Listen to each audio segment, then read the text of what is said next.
ইলিশের যত রেসিপি আছে তার মধ্যে এই রেসিপিটাই আমার সবচাইতে বেশি প্রিয়। সর্ষে ইলিশ কিন্তু আমার তেমনটা ভালো লাগে না। সর্ষের পরিমাণটা বেশি, একটু ঝাঁঝালো বেশি হলে আমার খেতে অসুবিধা হয়।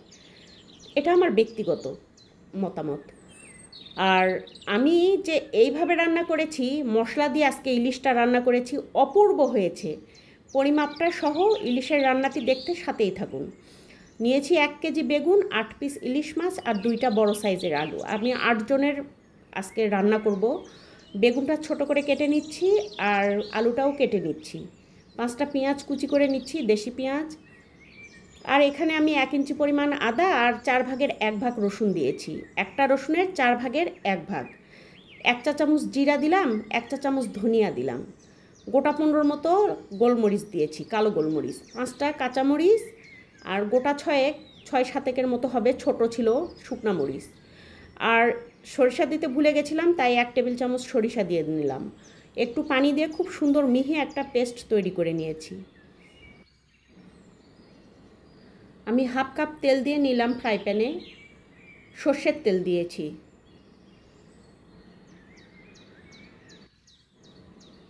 আর পেঁয়াজ কুচিটাও সেই সঙ্গে দিয়ে দিলাম।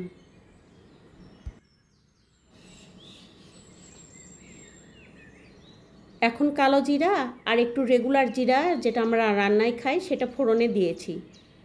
আর পেঁয়াজটা ভেজে নেব, হালকা করে ভাজলেই হবে, খুব বেশি ভাজার দরকার নাই। আর এখন বেটে রাখা মশলাগুলো দিয়ে দিলাম। বেশি পেঁয়াজ ভাজলে হয় কি, মশলার যে পেঁয়াজের যে একটা বেরেস্তার যে ফ্লেভার আছে, সেটা ইলিশের ফ্লেভারটাকে নষ্ট করে দেয়। আর এখানে হলুদ দিয়ে দিলাম পরিমাণ মতো, মরিচ দিয়ে দিলাম আর লবণ দিয়ে দিলাম। ব্লেন্ডারের পটটা ধুয়ে একটুখানি পানি দেবো এখন।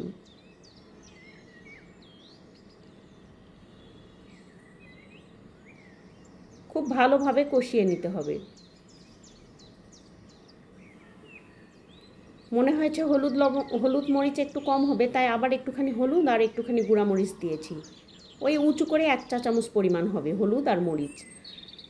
লবণ দিয়েছি আমাদের স্বাদ মতো, আপনারা অবশ্যই আপনাদের স্বাদ মতো দেবেন। মশলার যখন তেলটা উপরে এসেছে, তখন এই যে আমি মাছগুলো একটা একটা করে দিয়ে দিচ্ছি। তেলটা উপরে উঠে আসলে তখন মাছ দিতে হবে। মাছটা দিয়ে একটু অপেক্ষা করব। এক পিঠে মশলা যখন বসে যাবে মাছের, তখন মাছটা উল্টিয়ে দেব। এই যে এখন মাছটা উল্টিয়ে দিচ্ছি।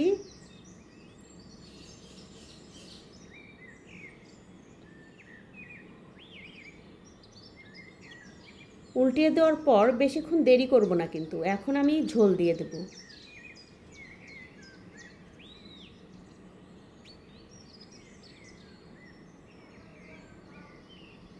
তো নিচ থেকে মশলা যাতে লেগে না যায়, সেজন্য একটু ভালো করে নাড়িয়ে দিলাম। তো দিয়ে এখন আমি সবজিটাও উপরে দিয়ে দিচ্ছি। আমি আর দ্বিতীয়বার এই তরকারিতে ঝোল দিব না, একবারেই ঝোল দিয়ে দিচ্ছি। মাছে আর সবজি খুব সুন্দর হয়ে সিদ্ধ হয়ে যাবে। আমরা তো জানি ইলিশ মাছ নরম হয়, খুব দ্রুত রান্না হয়। তো সব কিছু আমি একসঙ্গে দিয়ে দিলাম। একটুখানি ফ্রোজেন মটরশুঁটি ছিল, সেটাও দিয়ে দিয়েছি। ঢাকনা দিয়ে ঢেকে দিলাম। মিনিট 20 পর ঢাকনা ওপেন করে এই যে তরকারিটা খুব সুন্দর হয়ে গেছে।